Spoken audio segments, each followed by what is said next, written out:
Yeah. Come on. Welcome. Good evening. Look at lines. Jesse Schul. Good morning. Good morning, Vietnam. There you go. It is morning time for you. What time is it over there? Let's see.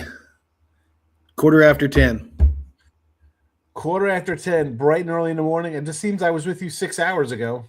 Yeah, it was like 5 o'clock in the morning the last time I talked to you. Oh, my goodness. It's sitting at 9:12 for me, Central Time here. 9:12.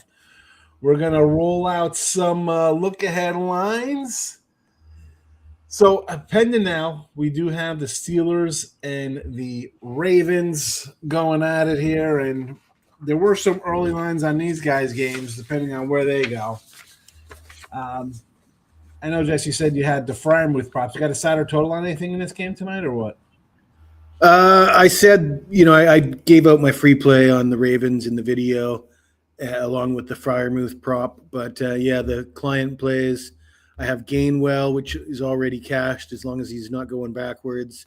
And we got Frymouth, 31.5 yards. I think he's sitting at 14 right now. But like you said, with them losing, you expect him to get a few more looks as we progress here. What was the Kenny Gainwell? What did you use on that? Total yards? Receiving yards, 27.5 was the best line I could find. You just did receiving, not like receiving, rushing combined? Yeah, no, because it seems like they lean on Warren for the rushing yards, and he seems to be the specialist for receiving. And yeah, nice, good one. I was sort of projecting that the Steelers would be playing from behind. I was more looking at receiving. And not only that, I wanted to take advantage of, like, DK Metcalf is out. He's the guy that gets all those receptions, right? Who's going to get the ball? Yep. So who's going to pick up the slack? That's what the theory was. I'm showing 4th and 1 here on the Baltimore 2 for the Steelers. Is that what we're looking at right now? See if they can screw it up again, yeah. I haven't watched any of the game. I was watching House of David with my wife. I just saw it on the ticker, but I saw that they had a 1st and goal at the 1 with like 7 seconds left, and they somehow screwed that up and walked away with no points. Well, they got first and goal on the 1 now, so we'll see if they punch it in, tie it up, and make it a game. Fap had the Raiders beat Kansas City. Listen, that was a game, Jess. I was like, I'm not shocked if the Raiders win that game because they had their thing was already locked up. I thought 2 weeks ago they could probably beat the Giants based on Pete Carroll doesn't want to get fired. Well, I don't know how anybody could bet on the Chiefs as a favorite with Oladoku at quarterback. Yeah, I mean, it's really 6 points. Michael B's in the house. Stop Tears in the house. Lions money line. Good job. Saints covered. You had the Bengals with a complete joke.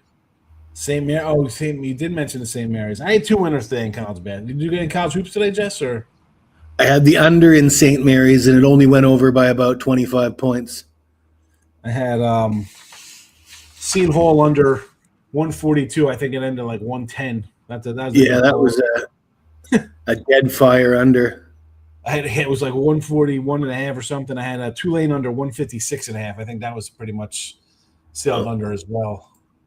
I'm going to send the link to Rob Vino. He just hit me up in Slack, wants to watch the show. Oh, yeah, go ahead. I told him I sent him on X. I said if he wanted to come in. National flag leave. Gio's not happy. Ravens in the same game teaser. I don't trust Ravens. Fading Tomlin as a home dog. I don't really want to be. I don't know. I could fade Tomlin. I'm not. I took the Ravens today. He's asking me to email him the link, so I guess he might be wanting the link to join the show. Tell him it's in the X. I sent it to him on X if he checks his X. I think what we're looking at is I think he's so old that he can't figure that out. You know what I mean? Like he needs it to go to his email. All right, listen. I'll put it in the private. I'm taking care of it. I'm emailing him right now. All right. Because I can put it right here in the private chat. You'll see it and just copy and paste it to him if you want. It's easier. Sure. There you go. It's in a private chat. Watch the Ravens lose this game. Well, I mean, it's possible. I mean, the spread was 3, Rob. So it won't shock me if it's if the Steelers win in the 3-point game. Brad Williams, my guy, check it in. We are here. It's definitely not played like 90s football. We know that. Tomorrow, I don't have Ohio State tomorrow. I like Nebraska. I didn't play them, though. Try to use a little BS passes over the middle. Ray Lewis or Urlacher will come and crush you. Yeah, I know. Definitely nothing over the middle. Gio's not happy with the way football's played today. All right, Rob Vino is going to be joining us live. I just sent him the link to his email. So he should be joining us. All right. And then we'll Markel, would I be willing to take the Niners over the Eagles? We'll get to that in just 1 second. We'll start with Saturday action first, and then we'll move to the Sunday night game, Markel. So we're going to start early on well, not the earliest game, because I think that game's probably going to be the Baltimore and or Pittsburgh, whoever they play. That'll be the early game versus the Texans. So that's because we got 3:30, 4:30 Saturday is the Ram game. The Saturday night game is Green Bay and Chicago. There we go. There we go. Rob's in the house. Look at it. It's casual. It's casual Rob today. He's got a little sweatshirt on. I was gonna text and see if there was a dress code for this show, but I figured there probably. You want to look a little presentable, Rob. You know, come on. You want to be a little freezing over here in southeast Pennsylvania. I thought you were a New York guy. I thought you were like a New York guy. Well, I grew up in Connecticut, 31 years in Connecticut, so a lot of that area. But now I'm in the corner of PA, about 30 minutes outside of Philly. All right, that's I don't want to give away your location down that area. I know it's like Cherry Hill, just like Cherry Hill East out there. So the lines have come up. We got this game here tied at 10. Winner obviously taking on the Texans next week. In Pittsburgh will be a 3.5-point dog. In Baltimore 1.5-point favorite. I mean, I'm taking the Texans either way next week, no matter who wins this game. Honestly, I'm not I love Lamar, but I'm not looking for them to come through. It'll be Texans. I'm taking the best defense in pick-em type games, but that is neither here nor there. We don't have official line on that. Here we go. Game number 1, gentlemen. 4:30 Saturday. The Rams 10.5. 46.5 over Carolina. I'm gonna go. I'll throw to Rob because it's my first time hanging out with Rob solo like this. Yeah, me and Jesse's talked before a little bit. Rob, I mean, the Rams already lost in the same situation. They come back here and beat these guys by. It's 10.5. It might as well be 20 to me because they got to be up for a garbage touchdown on the road, right? I mean. Yeah, my first thought would be, and obviously I think totals first before I think side, but I think it correlates here, Sean, side and total. At this point in time, I just don't trust the Rams defense.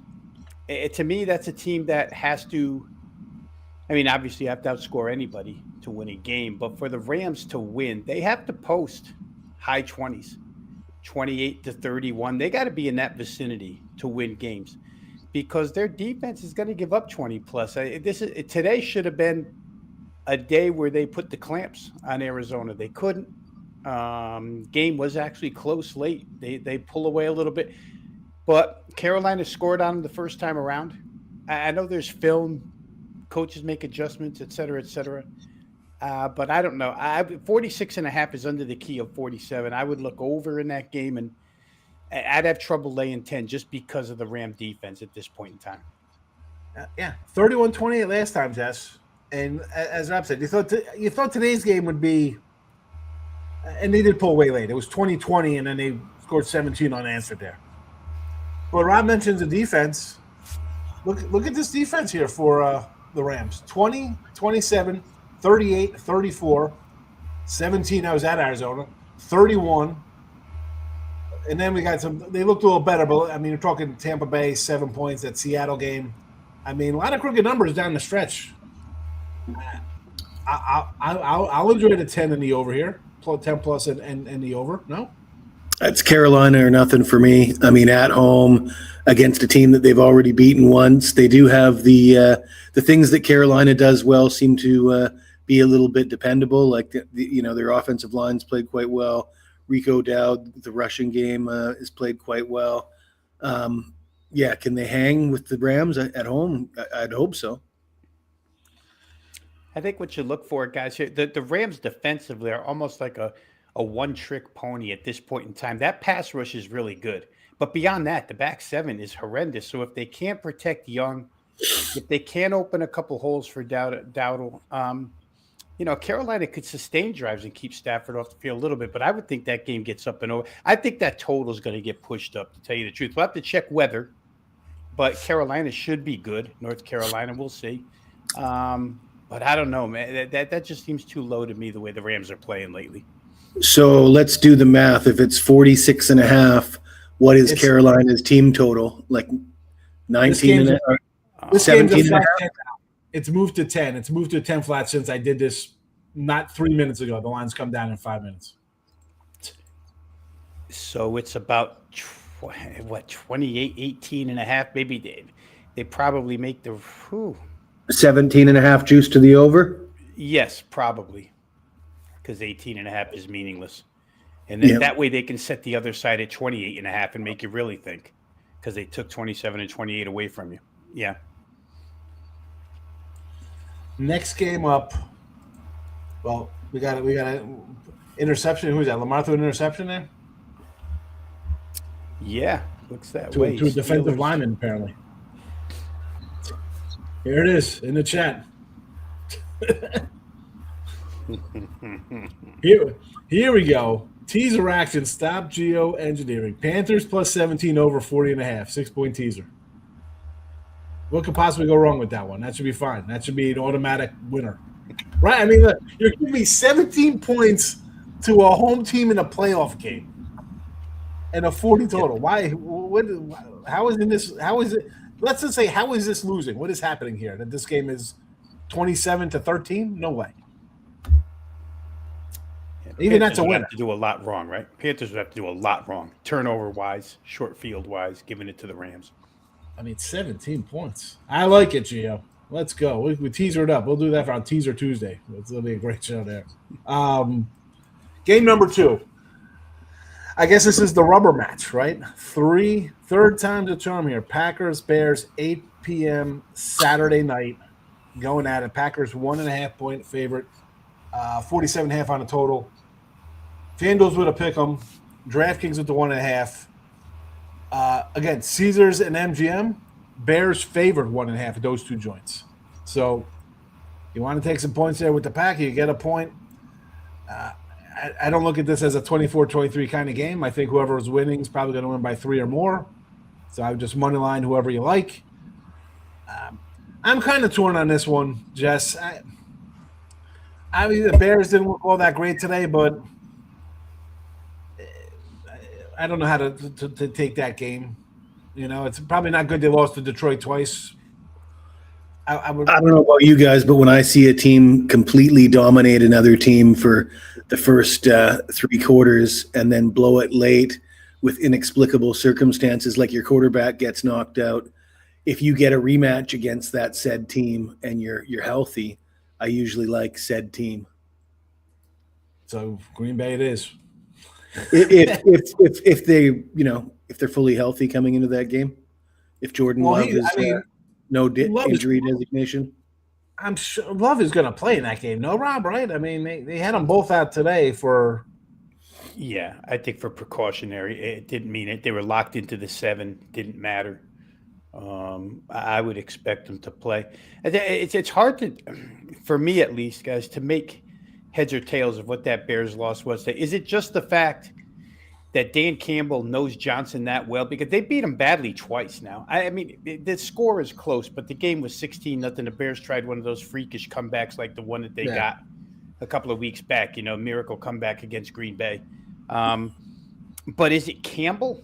Is it the Bears stink? I tell you what, for me, I have a hard time betting Caleb Williams at this point in time.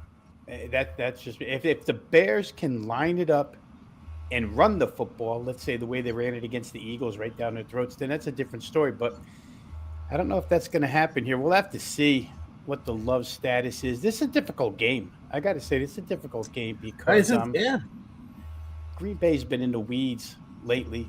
Nobody paying attention to them. The Bears could be – it's like we were talking today. All 14 of these teams, is there a standout amongst them? It's kind of open season for this title this year. I'm with you with your Lions Bears, right? You're a coordinator, the defense. We played against your offense for years. We're going to have the edge, I think, and I think that shows out there. But to come in and I agreed with Jesse. Like, okay, my quarterback didn't play, and you still needed to kind of rally there to win. They've lost 4 in a row now. Yeah, and even that other even the win over the Bears before that was kind of, I had them left for dead in Green Bay, or excuse me, in Detroit when they played on Thanksgiving. I didn't think they were going to win that game. So I've been down on them for a bit now. One thing that nobody's talking about is when they went to San Francisco, they had to travel on separate planes because some guys had the flu, right? And as a parent of a small child in school, you sort of know the ins and outs of how when one of your family members, if you've got a large family, one of your family members gets the flu and you just play tag with each other. It runs through the house. It takes a few weeks for that. By the time the first person gets it, they recover, then the next guy gets it. That's something that could be a lingering issue for the Bears. That's for today's game. We're going into Saturday night's game with Green Bay here. I think so. That'll be 2 weeks, right? Under the weather because that was a Monday nighter. Well, that's what I'm saying. If you've got a core of 75 guys that are meeting at practice and around each other, if 2 weeks ago a couple guys had it and it's been passed around, I don't know. I with a large group like that, I could see it still being passed around. Here's one thing, Sean, that I always, and again, this is just me. Generally speaking, if I have a home team, an above 500 team, which these playoff teams are with the exception of Carolina, so put Chicago in, let's get in Chicago's shoes for a minute. You're a home team. You come off a home loss, a bad home loss, and now you get back-to-back home games. Generally, I won't bet against the home team the second time around. A lot to prove, a lot to atone for what went on this Sunday, next Saturday against Green Bay. It's another divisional. So that's just one of those extenuating situationals that I think has to be considered here. Bears to lose back-to-backs at home, I'm not so sure. But then again, I'm not confident enough to play them either. This is the trickiest one. This is the trickiest one looking at this. For me, at least I can't come out and say I kind of like X or Y, like right out the bat. This is the, right. 13-10, the Ravens defense holds, keeps them out. So there you go, 13-10 in that game. Sunday, game number 1, Bills-Jaguars. This is probably this is a good lineup of games here, this game. I mean, we got Bills, we got the Niners, Eagles, Chargers, New England. This is, I don't know, kind of like this one, a little more. You got a 10-point spread on Saturday. How fun is that game going to be? Here we go, Bills-Jags. You'd think, and we're talking about this today in the in-game show, right? Someone brought up with taking Buffalo. You got the best quarterback left in the AFC. Like, all right, Mays had a great season. He might be an MVP or whatever. But we got the track record, back of the baseball card kind of nonsense. It's Josh Allen, and there's nobody close right now, right? Like, this is – you're telling me you want to take the Bills to win out and get there? I'm going to say short of that, right? I mean, but on the same token, you got these teams right. I mean, the Jags. Holy cow! Like who? You take away. They had that bad loss to Cincinnati. They should have won that game. They kick a field goal there. They go up 10 or whatever, or 7. Granted, maybe they score a touchdown. Let's be honest. You go up that, you squib kick it down.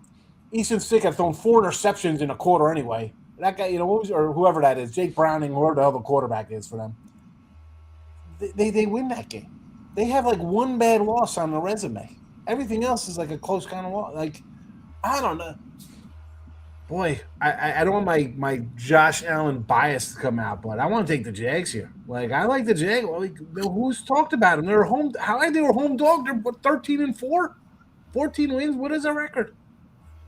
And how are the Bills? I saw the Bills lose at Miami. I saw them lose at Atlanta. I saw them, almost lose at home to Miami. They lost to North. These guys lose on the road, and you're gonna tell me to come here and win? I don't know, man. Give me the Jags. So none of us subscribe to the conspiracy theories, but if you were inclined to go that way, if you're one of those it's rigged guys, surely the league and the TV networks would rather see the Bills advance than the Jaguars. Oh, for sure. I don't know why I even bring that up, because I don't think it's necessarily relevant, but I prefer those conspiracy theories to the bookmakers are trapping you and rigging it, because at least that makes some kind of sense to me. But first inclination is Jags team total over, because if the Bills are going to win this one, it's going to be outscoring the Jags. I don't see them shutting the Jags down. But wouldn't you just do probably both over? Just over. Yeah, I mean, I was saving that for Rob, because I think that's the direction he's going to go. I'm a gentleman, guys.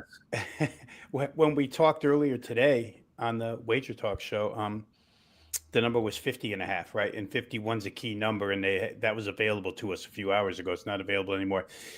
Generally, guys, I would look immediately at. I'm still a believer of, block and tackle, offensive line play. The Jags are the number 1 team in the NFL in rush defense. Buffalo with James Cook, that's where they live right now. They play everything off of James Cook. Play calling is run first. Offensive line is great, but the Jags do happen to have the number 1 rush defense. And the Bills' rush defense is way buried in the 20s, like giving up 136 a game. And we've seen ATN and the Jags run the football pretty well down this winning stretch that you were talking about, Sean. So to me, the difference in run defenses here could play a huge part. If Buffalo can't get Cook on track, and I'm not saying they can't, but Carolina has the tools at least to defend that. And Carolina starts running on Buffalo, which we've seen happen to Buffalo a ton this year, get run over. Jacksonville at home could be a pretty good play here. You got to hope Trevor Lawrence doesn't make mistakes, but it seems like Liam Cohen's got him under control pretty well now. He's not making silly mistakes like he used to. So I think my first lean as far as fundamental matchup goes would be I want the better run defense at home, the Jags. 8 in a row for the Jags. I was mentioning their little win streak. They lost that crazy one, 36-29 to Houston, which was like a debacle. Miracle. That's like the rookie coach kind of nonsense there. That was the Davis Mills game, I think.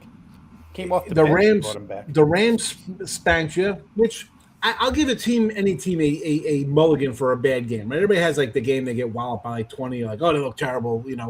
They're fugazi. They're not real anymore. And then it lost 20-12 to Seattle. I'm not holding that against them.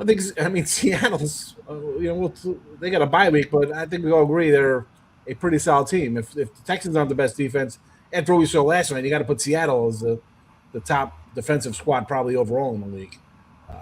But I'm with you on the Jags here. I think they're so under the radar. No one even knows how good they are. Although, how skewed do you think it is, Rob, with their rush defense? Because they get up in these games. Like, you win. 41-7, 48-20, 36-19, 25-3, 35-6. Are you throwing the ball a little more in the second half in those games? But then again, that would be almost an underplay here. You think, you know what? Maybe if they hold up defensively, maybe it'll be an under. Like, everybody's rushing to bet this over. Like the Bills are going to give up 34 points. maybe this is that 22-16 kind of game, 23-17. We've seen the Bills not score sometimes this year. Yeah, there's not a lot of teams either. I mean, rush defensive statistics, I threw them out there. But if we wanted to poke holes in that particular statistic, you would say, Josh Allen is a quarterback incorporated into the running game. And how many quarterback runners that are part of the run game has Jacksonville played? I'd have to go back and look. I haven't looked at it extensively yet, but maybe they haven't played good rushing teams to begin with. Buffalo's always going to find a way to score their points, right? It seems like they always find a way to get theirs. You're going to have to get more than they do. And I think that's maybe where Buffalo's run defense comes into play here. And, maybe lets them down a little bit. But everybody's got a week to game plan here. I'm sure they'll find something where they can attack. And maybe they pass to set up the run. Who knows? I'm looking at Buffalo right now against teams that are good, quote-unquote, playoff teams. 13-12 Philadelphia, 26-7 Pitt, 23-19 at Houston. That 26-7 was at Pitt also. Tampa Bay, it was 44-32, but I don't think Tampa Bay is a good team. The New England game was 35-31, and the first New England game was 23-20. You got some low-scoring games there. Even, we put Carolina in that mix. Again, that was a 40-9 game.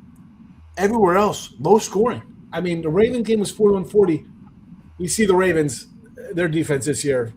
That is kind of an outlier kind of game. These other games versus playoff good teams, again, Carolina's 500, Tampa Bay's a 500 team. I'm not putting them in the category of Philly or Houston, especially defensively. Look at those scores: 13-12, 23-19, 26-7.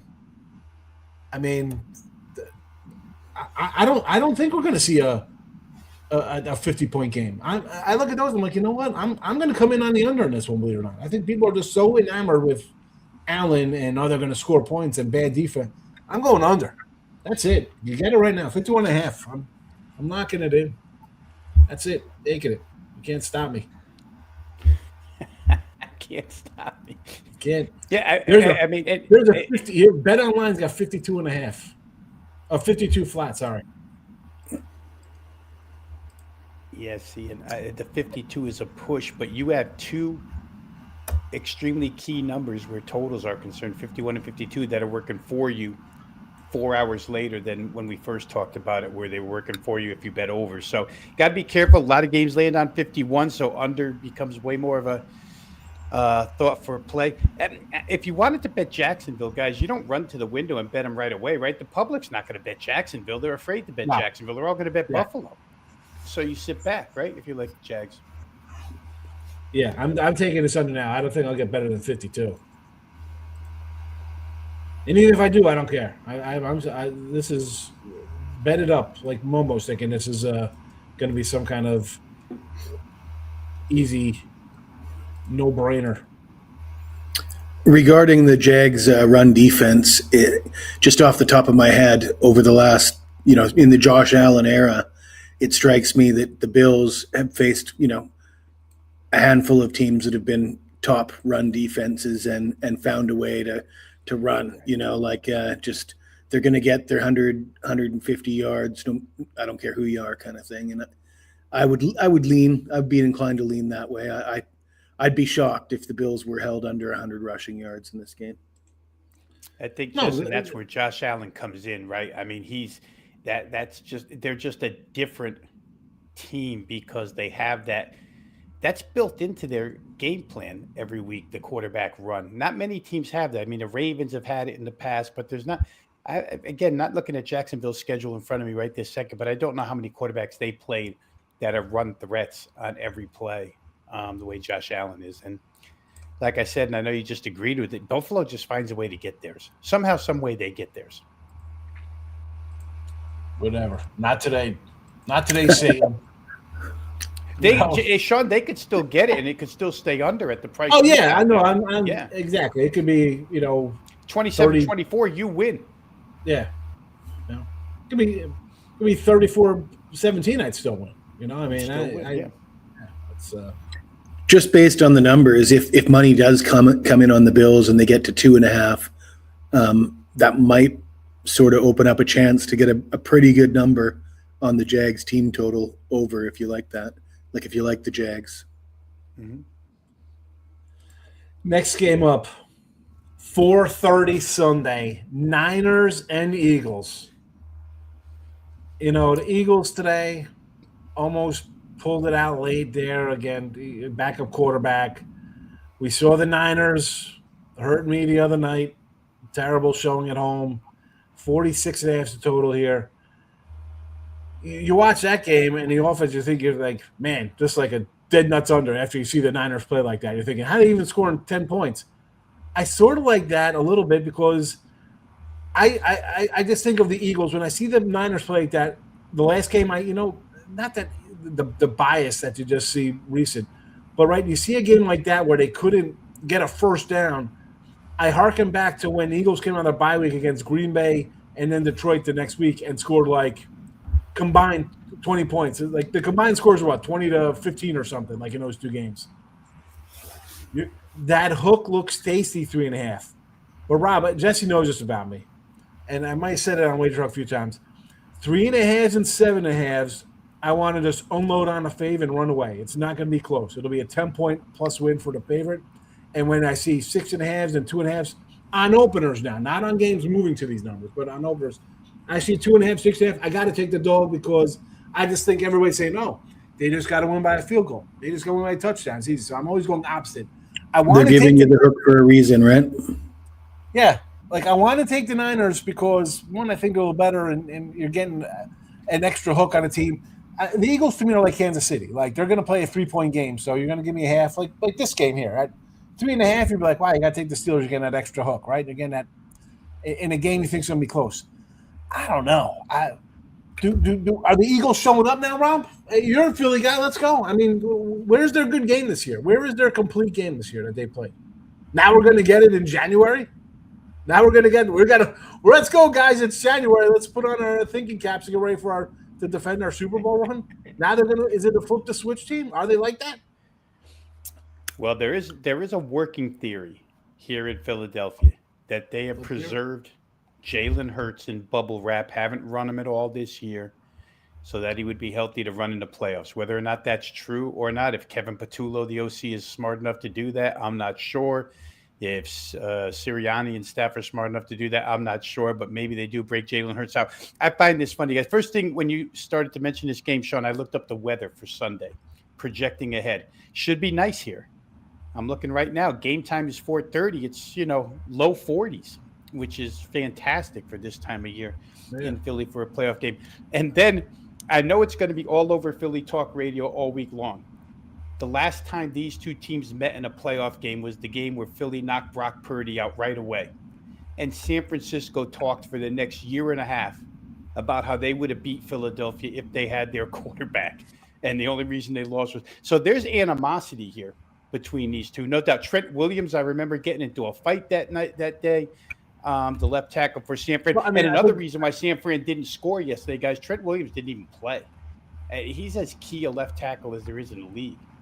So there's extenuating circumstances working here, but the game itself, I tend to feel like what San Francisco put on the field as far as offense is concerned for 6 or 7 weeks before last game was unstoppable. Yeah. And I would think that they could get back to that, and Philly's going to have to score here in order to win this game. I think they can. This might be one in good weather that does get over. We'll see. San Francisco's defense is horrid. I'm so scarred from that thinking, you know what? I had the Niners. I'm like, they win this, they got home field and going Super Bowl. They're at home for the Super Bowl. Like, that was just – and this is as bad as offensive performance as you could have. I kind of expected that, to be honest. What was it, a seven-game winning streak? That big win over the Bears, there was some warning signs. They let the Bears score a boatload of points and almost come all the way back. They used McCaffrey a ton. Like, what did he get? He got a season high in carries against the Bears. I sort of felt against Seattle, it was a matter of the San Francisco team had peaked and was due for that flat spot, and that Seattle team. I mean, I had a 5% on Seattle, so I feel comfortable coming back though with the Niners. Look at the injury report. what you said, Sean. You get in the hook. The game appears to be the kind of game you expect to be decided by 3 points. The Niners coming off that loss. If the Niners won that game, they wouldn't be playing the Eagles, but they'd probably also be getting a little bit more respect if they didn't come up short against Seattle. They'd be sitting home right now. They'd be off this week. Yeah. It wasn't like there's not motivation. I mean, come on. We can talk about motivation for moving. Oh, we're going to be a 5 seed or a 7 seed. Dude, home field? I don't know. I think you'd want to kind of win that game. That was just a bad – you knew it was going to be a dogfight, but come on, man. That's what you get.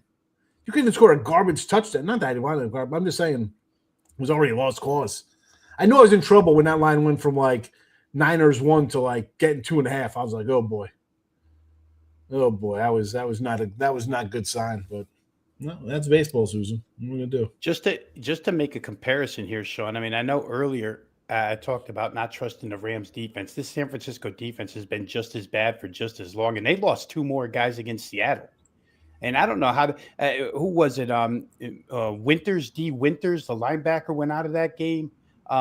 Frisco's in a lot of trouble defensively against a very physical offensive line in Philadelphia. So I think Philadelphia team total might be in play here to go over because there's no resistance on that 49er side. There's none at all. I heard a rumor that Fred Warner might be available in the playoffs. Have you guys heard that? They need that. If it happens, they need it. And there's a viral video of Fred Warner not looking like Fred Warner, but doing like ninja workouts, backflips and kicking the bag. And you guys should check that out. That's pretty impressive. Is it a fake Fred Warner? Good question, Rob.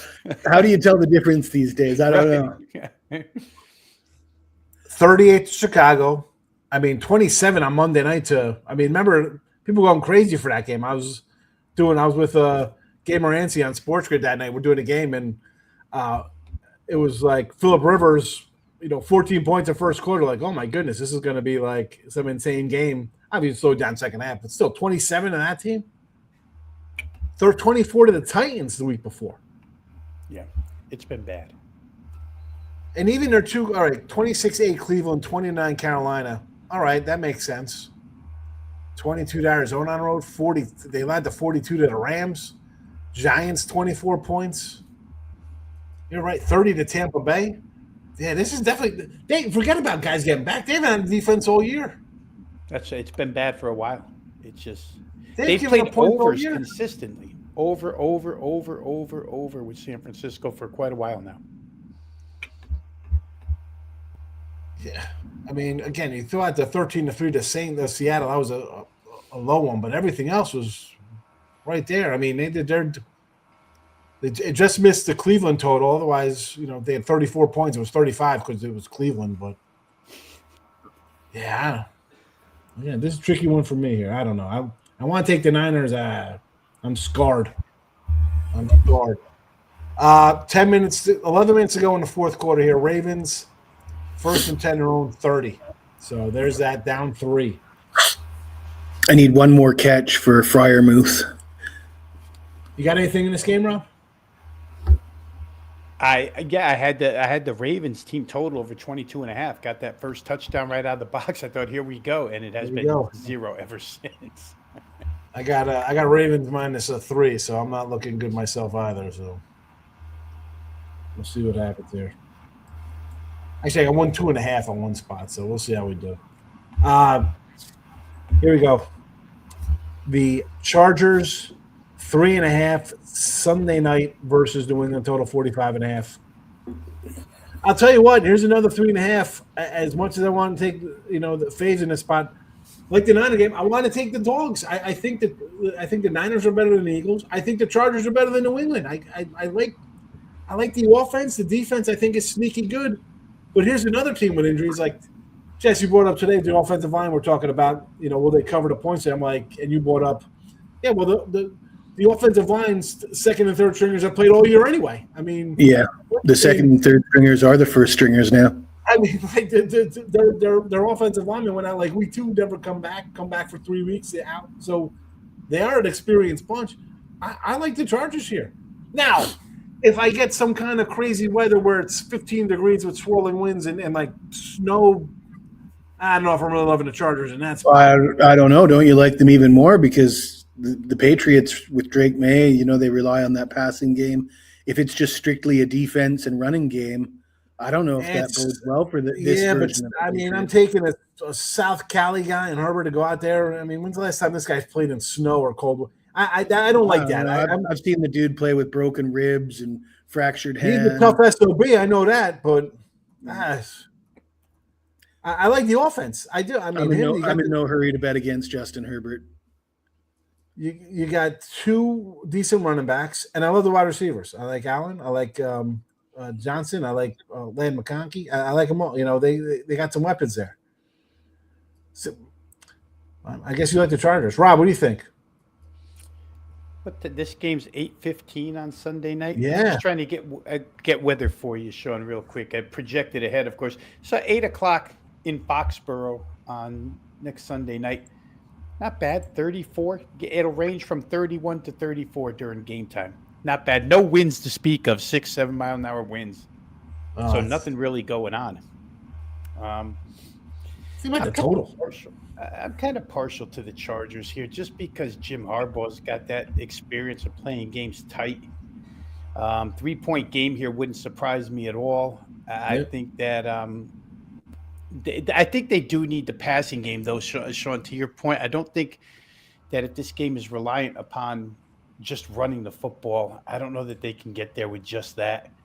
They got to be able to throw it. So weather conditions seem to think that they will be able to do that. Got to stop them, too. What do you have today? Stevenson, like 4 touchdowns. I mean, dear Lord, they can run it a little bit, too. But I kind of like the Chargers. I think they match up well here.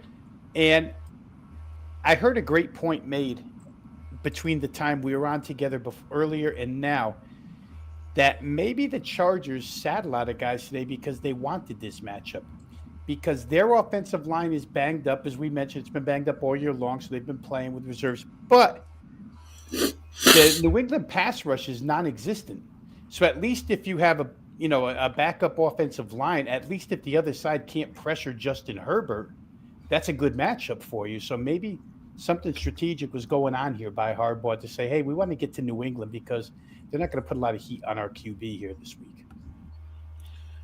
Could I interest anybody in a 4 at BOL? Baltimore plus? Chargers +4 at BOL right now. I thought you were giving me an in-game. Chargers are difference maker. Just better than just 3.5. Like 3.5. Why only 4?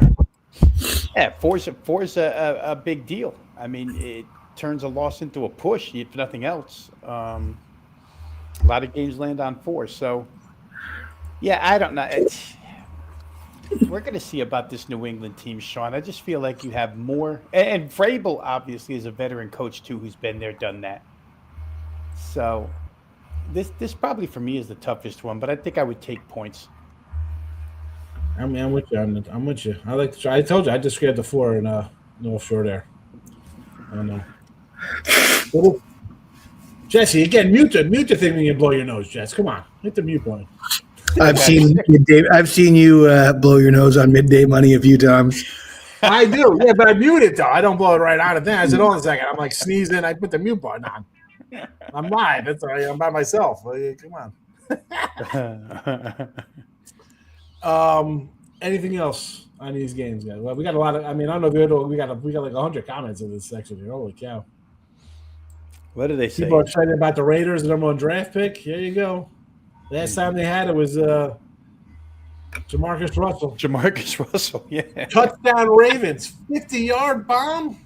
Woot woot woot woot. That's good news for me. Keep going. It's good news for Pat Fryermuth. Yeah, that's right. That's right. We need them playing from behind. You're like, crank it up, Rodgers. Let's go.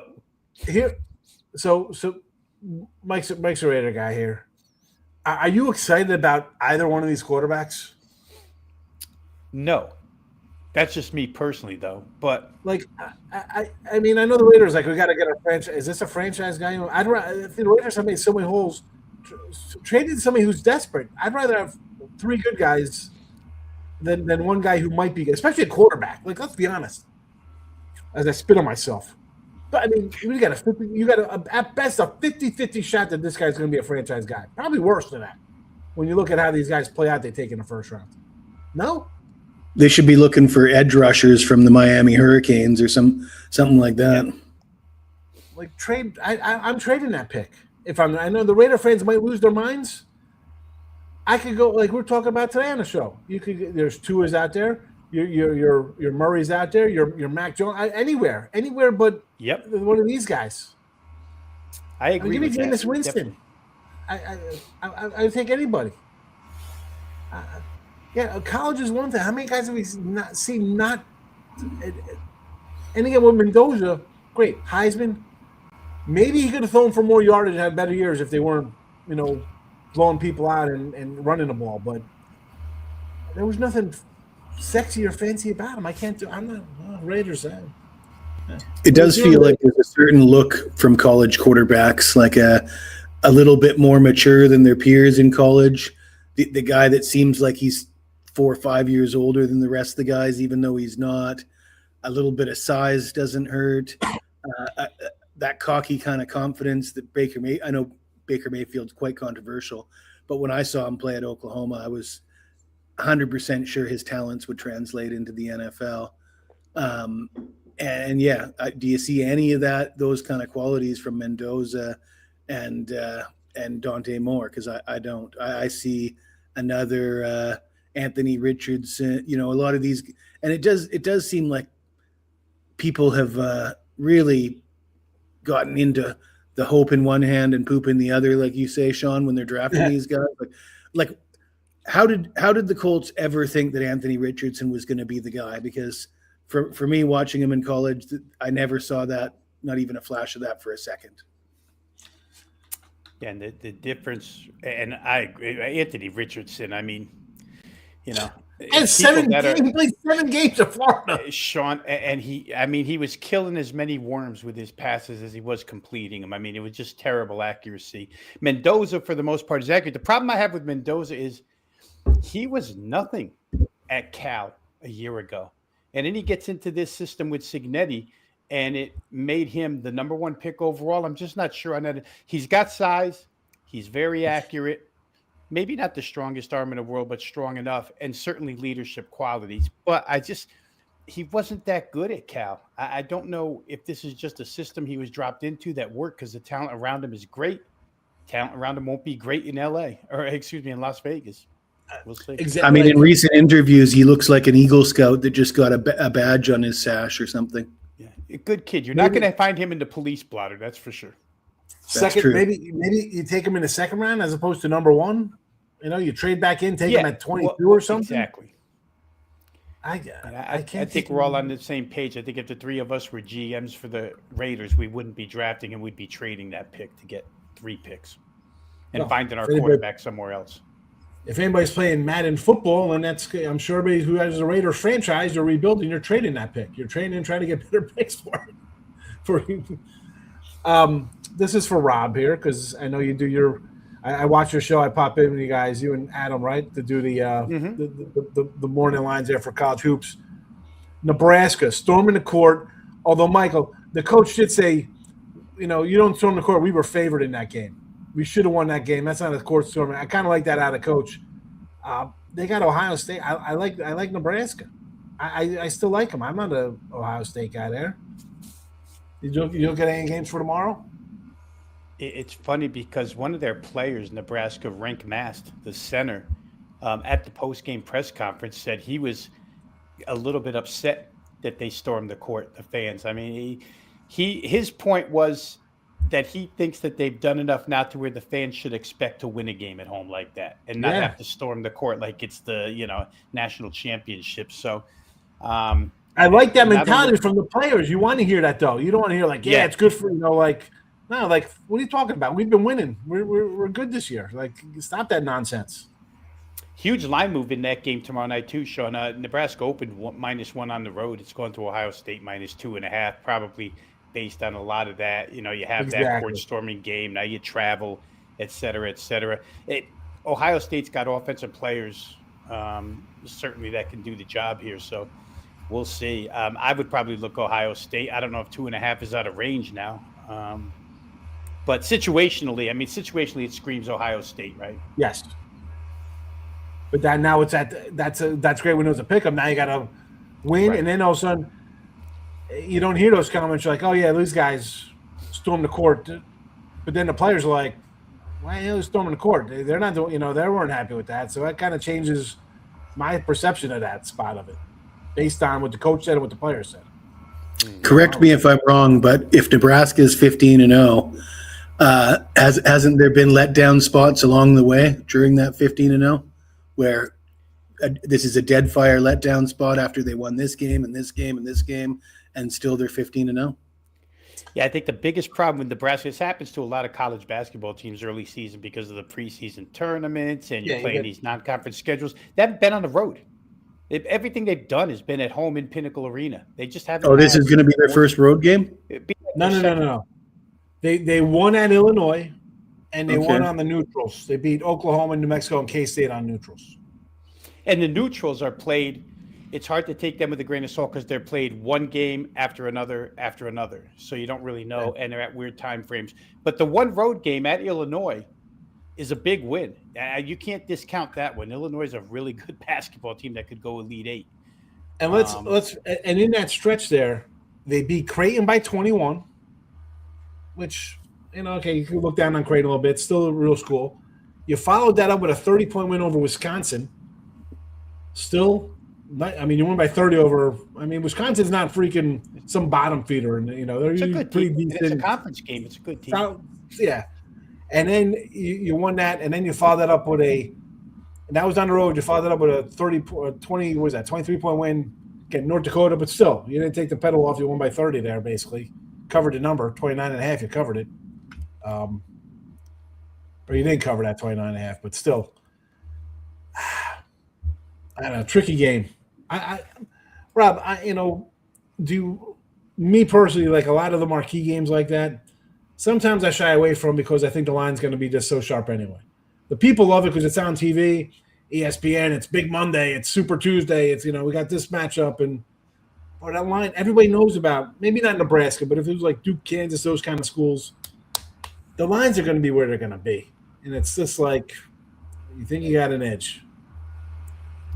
You're absolutely right. And me and Adam talk about it all the time. And we do a lot of mid-major. Obviously, on that show, and I don't want to spend too much time about that, our show on morning time, college hoop, but we spend a lot of time. The chat ask the questions. What do you guys want to know about? And a lot of these guys in the chat are pretty intelligent. They want to know about these mid-major, low-major games where they think they can make a score rather than worry about the big-time games, the prime-time games that we're going to see for the next 3 months, right? Big Monday, Super Tuesday, whatever we name them all. It's funny you say that. Right, Sean. About the mid-majors. With the bigger. Just for, where me, you, and Ross used to be, I still do shows over there, and I put it up in like a comment, like we're doing a college basketball video. I was with Alex Martin, Matt Fargo, and I'm like, we were doing like some marquee Tuesday games. I said, put in the comment section if you want like more little smaller mid majors and small schools. And it was all like, go to the small schools. Who cares about the big schools? The people wanted the small schools because, again, the big schools great. Everybody's gonna want to do that game, but they want the one that no one knows about. Give me some information on this game because I don't know a lot about it. That's you think about how the betting public has become far more advanced over the last 25 years. 25 years ago, people were getting numbers out of their local newspapers, and injury reports were hard to come by, and the tactics used by bettors 25 years ago would be so out of date right now. You talked about Trent Williams before, Rob. Yeah. So Mike's a Niner guy. Since he joined the Niners, 1-10 when he does not play for them. these offensive linemen, it's not the sexiest position, but they're so meaningful. Trent Williams, one of the best left tackle. I mean, he's going to go Hall of Fame. And you just can't live without these guys. And it's amazing, back to you two guys' point about the Chargers, that Harbaugh's lived without two. He doesn't just have two regular tackles. He's got two all-pro tackles that got hurt. John All and the kid who got hurt beginning of the year and never played. So the kid from Northwestern. One thing I've said on several shows is Justin Herbert is the quarterback playing behind those offensive lines that are decimated. His RB1 wide receivers always banged up. He's always hurt himself. And when you look at the games that he's won with the Chargers and the numbers that he's put up, given the circumstances, you really got to think that eventually, if things work out for Herbert, he could easily be doing what Matt Stafford's doing right now. You know, and that's what they thought they had. Sean, you're a Jets guy. When they signed Mekhi Becton, the Chargers, they thought they had it made on that offensive line with the two tackles and Becton. And all they're left with is Becton. Again, you lose offensive linemen, and you said not sexy. I wanted the Bengals to take what's his name from who the Lions took instead of Chase. All right, you want a wide receiver, but you know what? If you can't throw the ball when you're on your back, and when he's in there, Penny Sewell, yes. When they're in there, the offense looks good, but again, the health of Burrow, you get an offensive line. Like, I mean, you need offensive. Nobody wants to draft him, but they're the most first and goal for Steelers here. Got Freiermuth, a 31-yard reception. Woo! There you go. That's a winner for you. I think now would be a good. Are we allowed to promote ourselves on your show, Sean? So, I don't promote myself on my own show. The chat remembers me from when I was on Picks and Parlays, perhaps, and I'm now back on Picks and Parlays. But this guy right here in last year's playoffs, I just couldn't pick a loser. Smooth sailing for me, the number one profit handicapper at Wager Talk, all the way to the Super Bowl. And on the final day of action, I won on Super Bowl Sunday, but this guy over here, he won more than me and passed me for the lead. So him and I, it was very close. We both hit over 70% for the playoffs, and our unit, it was like a half a game difference between the two of us. So both Rob and I, the number one and number two handicappers on the network, we got a special at my page, wt.buzz/JS. You can get Rob and me both for the entire playoffs. And I strongly recommend it because Rob, very sharp with his totals, very sharp with everything, but you do specifically zero in on totals. Is that not right, Rob? That is accurate. And it wasn't never by design, but that's a story for another day. But yeah, I look totals first and insides after that. I was trying to get the solo screen for you, but I was playing around. I couldn't get you. Sorry, Jess. I was trying to just get you with me and Rob on the side. I couldn't figure it out. Well, I'm hungover, having showered. I don't think we need to see me in large screen right now. In high def, 1040 right now.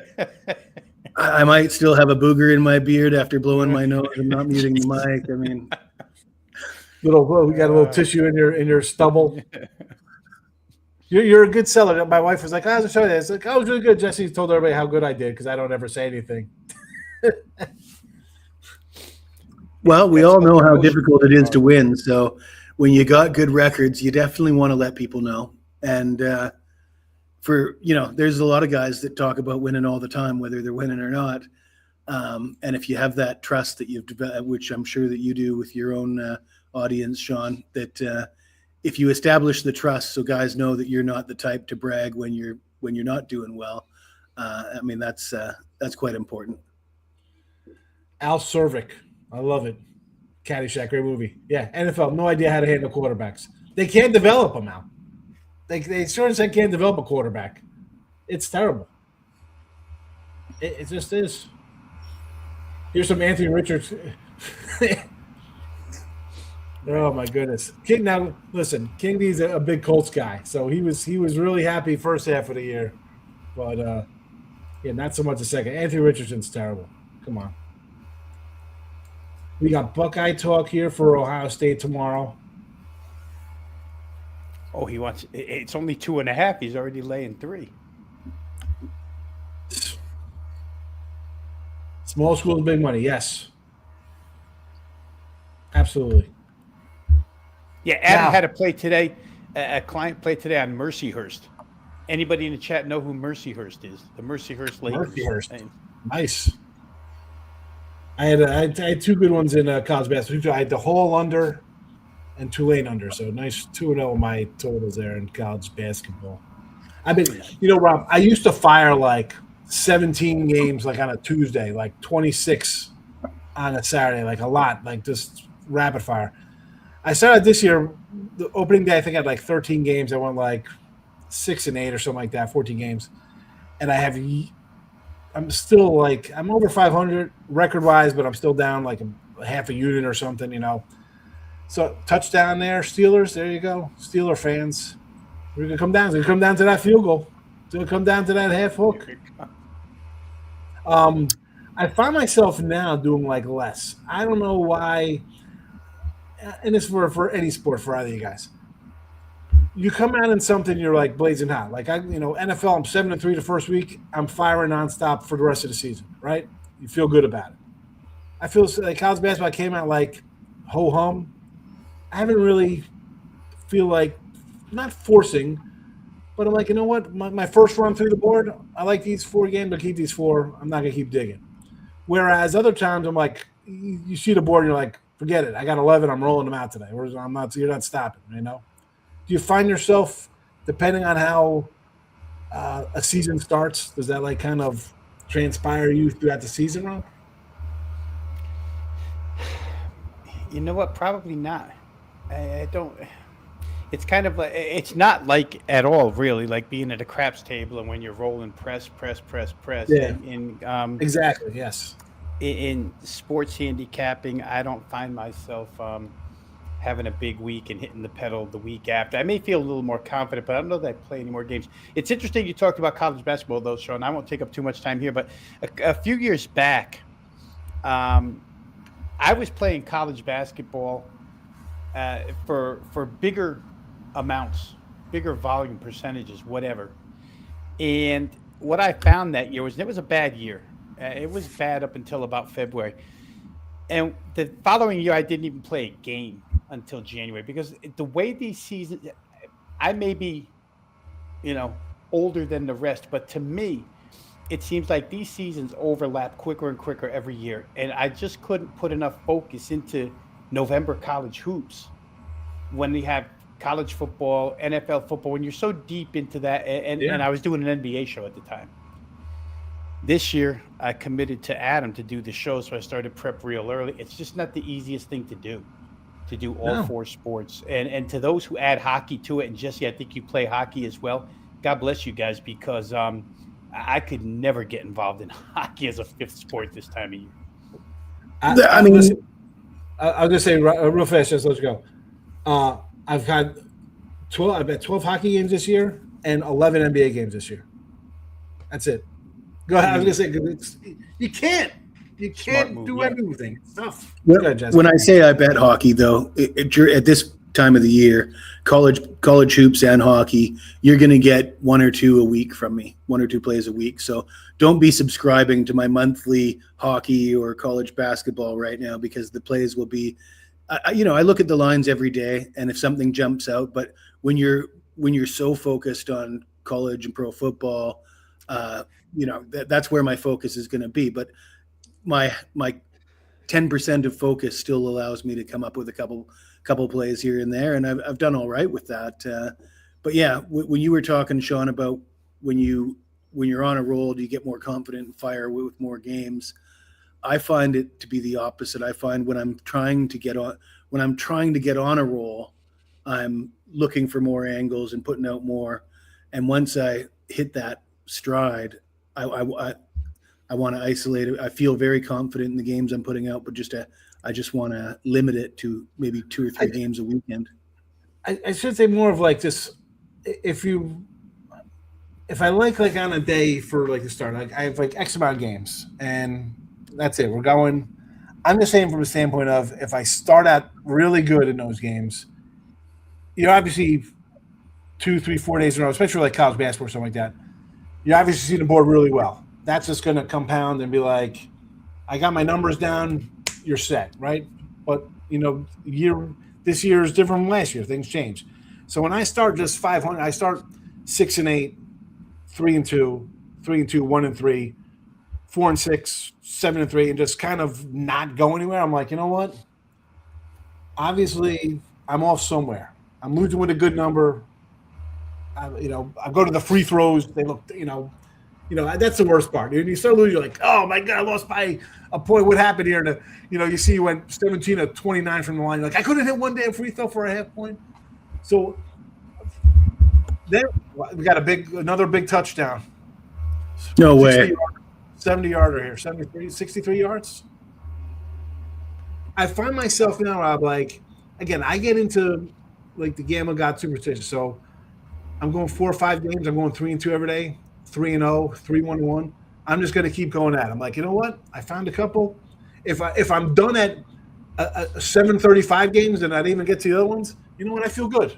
I get set like, all right, I've been doing like 3 to 6 games. I'm going to stick with that because I'm winning every day now. Like that's been my last month. I'm at a nice little run of college basketball. 30 after today, 39-23. So that's like 63%. So I'm happy. Like less games, I'll take it, and it'll take me a little longer to grind it out, but I'll be happy there. So Vino hit his team total. I saw the flag and I got nervous. I'm like, they're going to call this thing back, but they didn't call it back. So yeah, we got Zay Flowers a 50 and a 64-yarder tonight. I got a question for Rob about college hoops. So today was St. Mary's, Seattle. I bet under 140.5 on the opening line. I believe it got bet down to, and that one, the look ahead was 136.5. The overnight went to 140.5, and I believe by the time the game tipped off, it was in the mid to, between 135 and 138, let's say. Went way over, well, I missed that by 25 points or something, but where did I go wrong, Rob? I think what went wrong there is that Seattle played OT against Gonzaga a couple nights ago. And by the looks of St. Mary's scored 93, which they never do, it just looked like Seattle was probably worn, ground down, got to go in OT in the kennel, That's a spot I kind of upset I missed St. Mary's on, because they did take them to OT Seattle. Yeah. And that would have been – and we talk about a letdown spot like the Nebraska spot. Like that's just a spot you lay it with St. Mary's. Seattle's brand new to that conference, the WCC, and they just it was 100% effort against Gonzaga the other night, and it just looks like they had nothing left against St. Mary's here 2 days later. Yeah, no, for sure in that one. Yeah, and Gonzaga won by 35. Yeah. Because they're like, oh boy, we have a game like that. I will say real quick, we were on earlier. Somebody asked for a team total. Murray State team total over 81.5. Sure enough, they got to 86 tonight. That offense is good, Sean and Jesse. That offense for Murray State. Missouri Valley's a good league, but Murray State's a good offense. And Belmont, my oldest son went to Belmont, so follow that hoop program pretty closely, and their offense is really good. Murray State just as good. How many boys do you got, Rob? I got two. One actually is a drummer in a band, and the other works up at ESPN in Bristol. Is he is he a guy that we would see on TV or radio? He's a producer. Okay. So he's currently on. I think it's Currently, he's on that NFL Live show, the afternoon NFL show on ESPN. He's a producer on that right now. Yeah, so I'd actually told my wife, I said, if I knew we were going to have two like this, I'd have had 6 more. They turned out pretty good. I said, I got 2, and they're good. Well, my son, he just graduated. He goes to Texas State, but he's in trade. He does like HVAC he wants to do. Which is, he told us this sophomore year, he's like, I'm doing HVAC. I'm not going to college. I want to just get a job and make some money. Does he still play football, Sean? No. He works. because his classes are at night. He's got afternoon like classes, like afternoon. So he went to he delivers for Domino's, which is again silly job, but it's perfect for him. Sometimes he's in the morning at like 9:30. He's got to go there, so he's still got to get up at a decent amount. He can't play games till 4 a.m. or some crap. You know, they got him every day. He's like Monday to Thursday or Monday, Tuesday, Wednesday, like 9:30 to like 3 o'clock, and then he goes to school and or trade, whatever he does over there with all his tools and stuff. But you know, and my daughter's good. I'm teaching her to drive, which is interesting. We did a lot. We did an hour of parking today, like pulling into parking spots. Is that where your hair went, Sean? You know, my son was so good, but he started late. He was like 60. He's like one day he came home because he was driving his buddy's golf. Everybody's got golf carts down here, right? So he was at his buddy's. They got some land out wherever. So he's driving. He's like, oh, you know, I want to start. I got to go my license. Like I told you could have got 2 years ago. You held off. So I let him drive home. Never drove before, and it's like pitch black. Like there's no lights down here, right? They believe in light pollution, so there's no lights on roads. So I'm like, yeah, here we go. He never driven on this road before. He's doing 65 down the county road, whatever. He's fine. My daughter's a little bit trickier. Like, again, she starts driving at, 14, 15. It's a whole different mentality, just psychologically. It's, he was 16 and basically a grown man. She's a 15-year-old girl buying, so I was like, hey, put your mom's car. A little smaller here. The truck was a little too, she didn't like being in the truck. So roll around in a little car. He's fine. She's all right. So, the turns, you got to work a little bit on turns. You got to, don't want her to clip anybody, but it's all right. I'll drive her for about, she can go for a regular, have her thing in March. She'll be 16. And so she can go for a regular license through the DMV, but we'll see. We got 2 months, see how much more. I try to take her out a couple times a week for an hour or so, But, like, we got roundabouts here, tough to do. Hit those at 45 miles an hour. They're difficult. Those things are so confusing. I swear to God. Speed limit 75 and people do 90. Like you gotta. And the highways here, right? It's totally different than the Northeast. Like they're just super highways. They're like 6 lanes across. Acceleration lane is a turn lane, which is an oncoming lane. It is complete chaos compared to PA and Jersey. Like they got aggressive drivers. I'm used to that. But the people down here. Add aggressive, and then you add on everybody's got guns in their car, and everybody's doing 90. It's just, and everybody's got a jacked up truck too. So it's like, it's craziness. You're like next to a pickup truck. I'm in a truck, and the pickup truck next to me, I'm like looking at wheels with lights on. Like what is it? What am I next to? A UFO? Like what the 50-inch tires on your pickup truck? And they're all listening to Alex Jones on the radio. Well, I want to go see Alex Jones. That guy's crazy. He's in Dallas or Austin. I don't know where he's at. Austin, I think. Him and Rogan in Austin. Yeah, I've never been to Austin. My wife went to Austin with her friend. They went up there for a couple of days. I'm like, I'm not. Touchdown Steelers. Touchdown Steelers for 80 yards. Holy cow! What is happening here? I thought I sewed up a 3-point win. 74-yard touchdown. What on third down? That's wrong. They've got a 3rd and 10 on the Baltimore 26, so it would have been a 26-yard touchdown. Oh, I'm sorry. Yeah. Well, it's a touchdown, whatever it is. Oh yeah, there's a touchdown. Wide. Well, they got a touchdown. I'm ahead of you, Jess. I just got the yard. I got the place wrong where they were on the field. It's a touchdown. Back to your earlier point, Sean. The most scared I ever was in a car. My son toured TCU in Fort Worth. All right. And so we're down there. We fly into Dallas, and then we get on this thing called I-35. Holy shit. Oh, yeah. It's about 7 lanes, and we had to get off like the very first exit, but we didn't know. Yeah. And they're coming at you from all angles at high speed. Pretty nerve-wracking, I got to say, driving that road. He missed the extra point, too, by the way. So you can win it with a field goal? Yeah. Well, wow. 27, they're not covering, no, that's for sure. That's a loser. The good thing, though, here, Rob, people don't understand here. You miss an exit, you get off at the next one, there's a U-turn, and you come right around. Like, There's all right. It's not like where we were from, where it's like, oh, I got to go 12 miles to get off and turn Right. around and come. Every exit's got a U-turn. It's crazy. There's just you get off the road because you got those side. They got the feeder roads on the side, so you're on like a 7-lane highway for 35. Off of the road, there's another 3 lanes on either side of the highway. That's basically a side highway for a starter, for like the starter. It's like a junior highway. They want to take I-10 by me. They want to make it 10 lanes in both directions. 10 lanes in each direction. Yeah, that's crazy. It's already like 7, I think. I don't even know how big it is. I'm like, what the It's hell? pretty big because when you try to cross them, you ain't getting there. No. But again, when I first came down, I had to learn like, oh, I'm going to miss this. I'll just go up to the net because what am I doing? I'm in the middle lane. Like, all right, I got to get over. But then you learn like, wait, you get off at the next one. There's a dedicated U-turn lane. Plus, there's 2 other lanes you could turn left in and do your turn from the light lane where they got the light.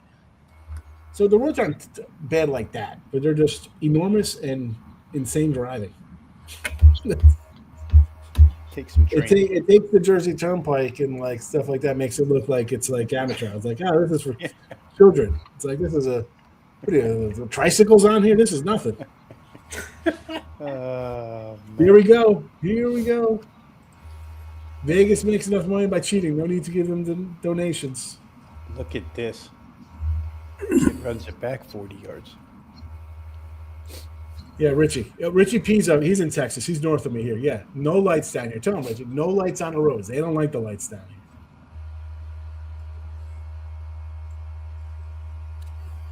Oh, we got to stick around to the end of the game. Normally, this is a short show, but look at this. So we only need one 20-yard pass, and we're in business.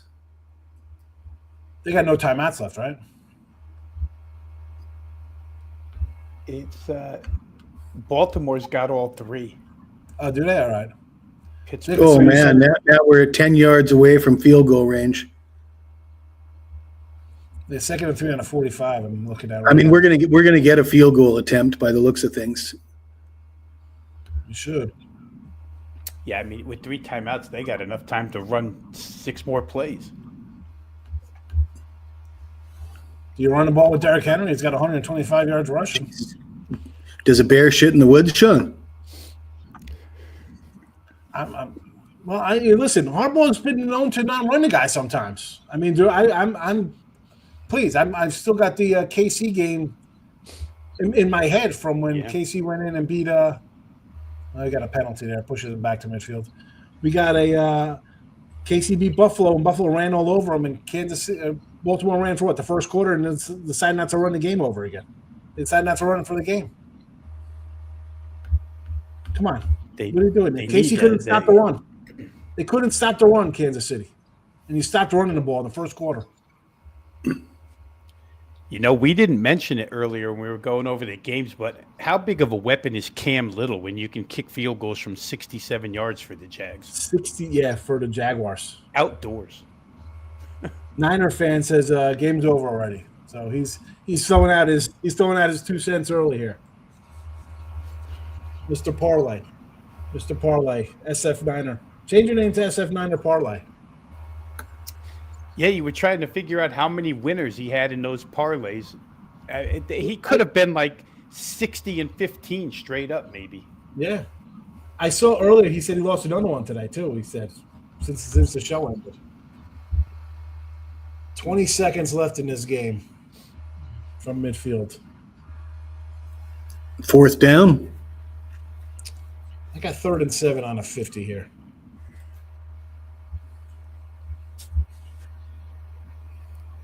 21 seconds. 4th and 7 now. 4th and 7 from the 50. Now that'll be officially over.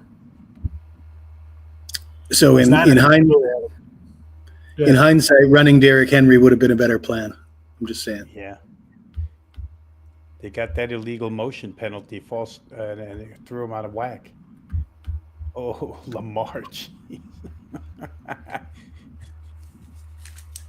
There it is. That's a loser.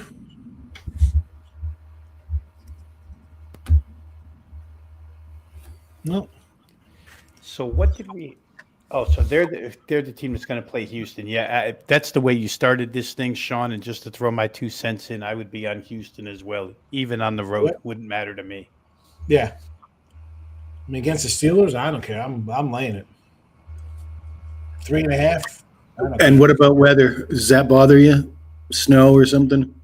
Let me see real quick if I can look it up for you. I mean, you think like they're a dome team, but they still bring defense. That's a Monday night game, right? That is. No, that'd be Saturday early. I think that's a Saturday early game. Is it? I mean, is it Monday night? Really? I thought it would be the. I think it's the Monday night game. I'm going to go back and look real quick. Yeah, it says Monday, January 12, 8:15. Yep, it does. Yes, it is. I automatically assumed it was the early game. Yeah, because that's the one they usually show where nobody cares First to and watch. 10. Look at this 30-yard pass to the 22 with 12 seconds to go. I thought it was over. SF Niner lied. He can't be trusted, that guy. Partly cloudy, guys. 29 degrees, feels like 21 Monday night in Pittsburgh. If it's Give in me Pittsburgh. Houston. Yeah. I cannot confirm or deny that may be a 5% play. Testing an 11-0 money line 5% run, dating back to 2024. Would that be only if it's in Pittsburgh or if it's in Baltimore as well?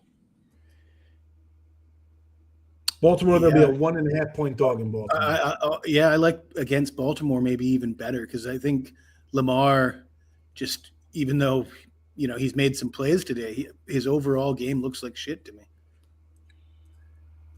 I was like, wow. I mean, listen, he's better than the other guy, yes.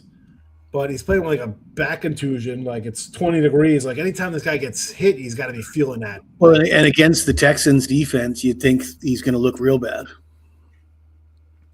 They said this was the first week in 2.5 months where he practiced every day of the week this week. He wore a flak jacket tonight, I think. He took a knee. He just took a knee with 2 seconds. Like, why take a knee? Why you won't?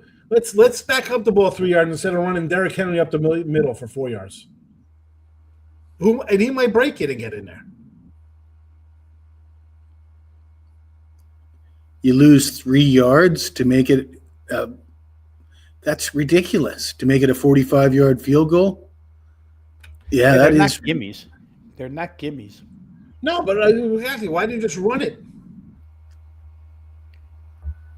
Go forward. There's one specific end of this field in Pittsburgh where field goal kicking is even tougher. This guy said, just wait. He thinks he's going to miss it.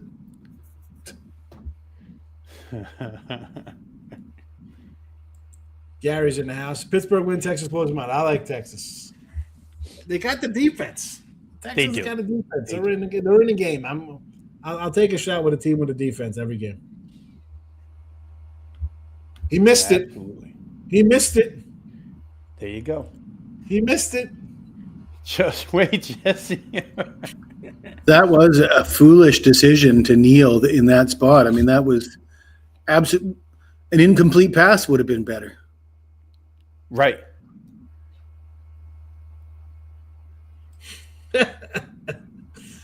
Unbelievable. Funny, coming off the field, Harbaugh was hugging everybody like he won the game. Does he know he lost? He did lose, right? It's official 24. Look at it. Oh, really? Niner fan, look at this throwing out shots at you, call you a big dummy. This guy, Mr. Well, I mean, I had Gainwell and Freiermuth, and last I checked, they both cashed. So I was not invested in the Ravens field goal at all. Yes, that sums up the Ravens right there. That is their season. Somehow it'll be blamed on Lamar for having a crap game.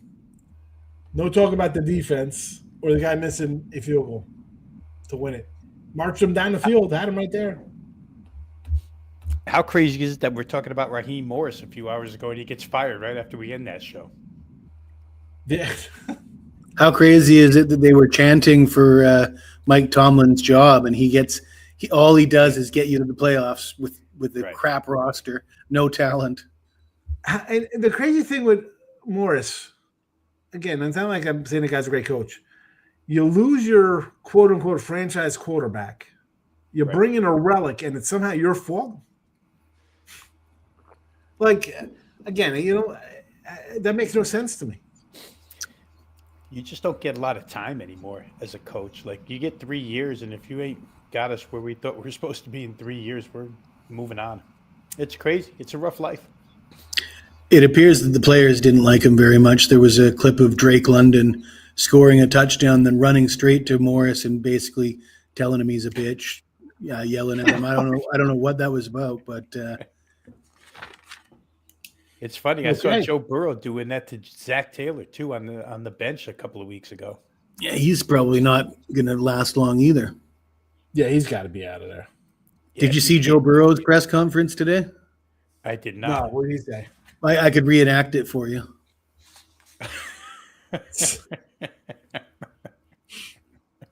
He was talking for about 15 minutes, and his hands didn't stop running through his hair, and he was kind of like, looked like he was fixing himself up in the mirror for a good 15 minutes straight while he's answering questions. Gorgeous. Oh, man. Well, all right. That's our last team in then. The Steelers are in. That's it. And we got, let's see who's the first one to post, and then we'll get out of here.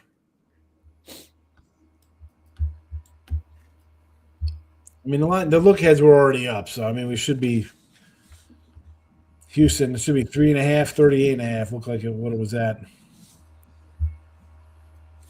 3.5. You lead a 150 with the Texans. Well, if it's 3.5 and you'll give me the money line at 150, I certainly would take that.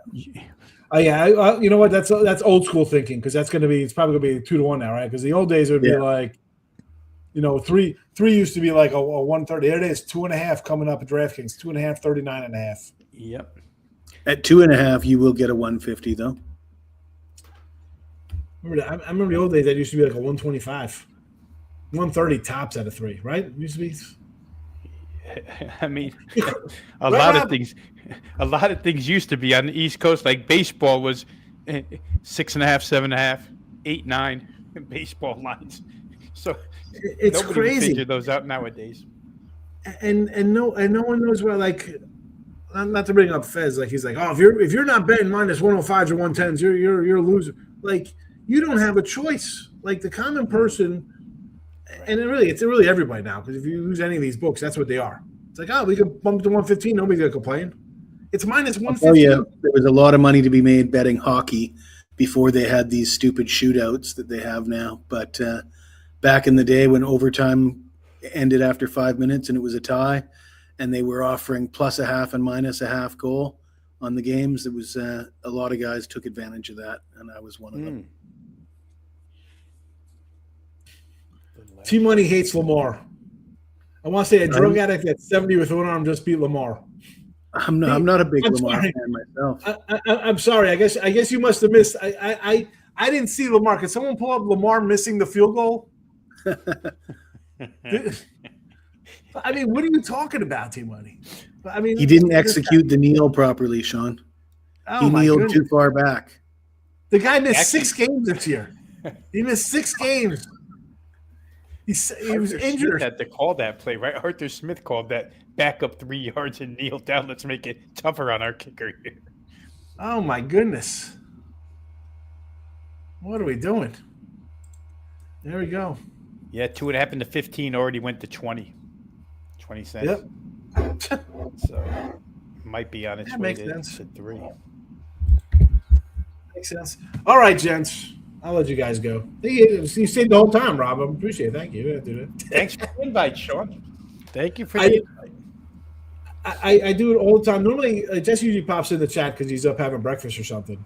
But, like, I've been doing this for, like, 5 years, the show. Like, it's wild card's a little different, but, like, it's really interesting when we do it during the week when it's the lines come up and you see the lines really dance around and move.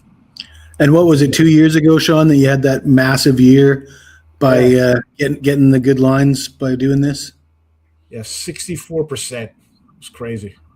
And I think the show was probably and he was 75. playing like 10 games a week too.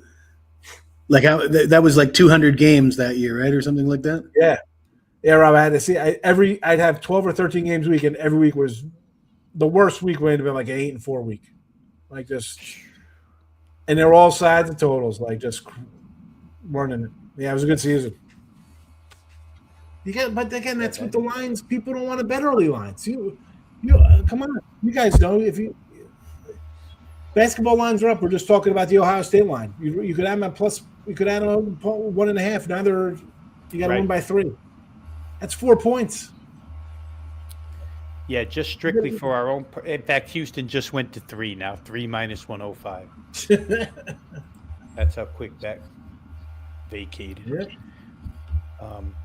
Yeah. You have to. I mean, with NBAs, you can always back out of them because I know NBA's rough with that injury report is so fragile all the time. But you got to get the best of the number. That's the name of the game here. People don't care. They don't. They need money for tomorrow's first basket NBA player prop. They're not worried about Sunday NFL. They're worried about that Sunday. Right. And then all of a sudden you're like, oh man, how'd you get that line? Well, they came out freaking Sunday. They didn't come out today Sunday. They came out this Sunday. Yes, sometimes I'll be honest with you guys. Sometimes if I post an NFL game early in the week for sale at Wager Talk, I wind up taking it down by Friday because the lines move so much and I just don't want it up there anymore. And then people say, well, you don't, where's the play? It's gone now. You missed it 4 days ago. Rob, I have maybe one package a week up because all my lines. Well, I'm Minnesota at 4.5 today on Memo and Picks and Parlays. 4.5. I didn't sell that pick. Redskins plus 8.5, under 42.5. That's couldn't get that one. I mean, total was like a push or a tie for them. Again, can't sell those. That's all right. You see, I win again. If you're looking at the games, I'm getting a better number. Doesn't buy a monthly pass. I don't know what to tell you. I mean, they go out to your subscribers, and it's up to them to be awake when the opening lines come out and take it. I mean, if you're buying our picks, you're trying to do it like a pro. We're trying to help you do that, but you gotta have discipline like a pro. That's the thing. You can't roll out of bed at 9 o'clock on Sunday morning and load your NFL plays. It just doesn't work that way. I love waiting for Lee Corso to put his hat on. All right, guys. We'll wrap this up. We had like 100-some people watching, so that's a nice little night. I'm bringing it all on you guys. Rob and Jesse bringing the views in today for me. Hey, all right. We'll take it. Thanks for having me, Sean. Absolutely. Guys, have a good week. I'm sure we'll talk. Hopefully they do that thing next Sunday. If we don't, though, I'll see you around the block somewhere. Rob does a basketball. Tell him, Rob, your morning show for college hoops because there are college hoops people in the chat. Real quick, I will say, Wager Talk TV, Full Court Press, every Monday through Friday, 10 a.m. Eastern Time to 11, 60 minutes of college basketball, point spreads and analysis. For those who haven't seen it yet, it's kind of open to the chat room on that show. We go over one featured game to start the show and then turn it over to the chat. And at the end of the show, or at some point during the show, we each give out, myself and Adam Trigger, one leg of a parlay. So you get a 2-team parlay out of us during the show as well. So once again, Full Court Press, 10 to 11. And I guess I'd be remiss if I didn't say that if you stick around Wager Talk TV, you could find me with Ski Profit, colleague of mine over at Wager Talk. Ski does a NBA show from 1:45 to about 2:15 every Monday through Friday. So you catch me twice, college hoop, NBA, basketball, and all 5 days during the week, and wherever else I wind up giving advice, like right here with Sean Higgs. Yeah, you never know where you're going to be on a video. Right? Jesse knows that too. Like, who knows where I'm going to be on video this week? Mm-hmm. Yeah, I'm not doing much outside of Wager Talk these days. I'm usually just found on the YouTube channel for Picks and Parlays and Wager Talk, and they keep me busy with the single game free pick videos. I'm covering at least 10 games a week. I get it. I was doing a bunch. I didn't do any last week. I was like, you know what? I had family, and I was like, no videos. I did 330 for like 2 months. I'm like, hey, that's enough for 2 months. I'm good. Wow. trim them down for like yeah. That's like a lot of, 330. Wow. yeah, for like 3 months. Yeah, that's what I did. 330. That's not even counting. That's not even counting like these kind of shows. That was just straight up videos. That's about double what I put out, and I thought I was working hard. Oh, my eyes hurt. That's it. I was like, I gotta stop. But, I was doing more, but we've gone to the longer format, and that's reduced the amount that I can put out. Yeah, 8 minutes is a long time. It's only been 8 minutes, and it pushed through the 3 already. It's Houston 3.5 now. Is it already? Yeah. There you 3.5. go. Wow. You could add 2.5 early, and now it's already 3.5. You can already middle. Yeah, really. Well, crazy. All right, guys. Good to see everybody. Take care, Happy fellas. week. Take it easy right in the chat. Thanks for coming in today, and we'll see you next week.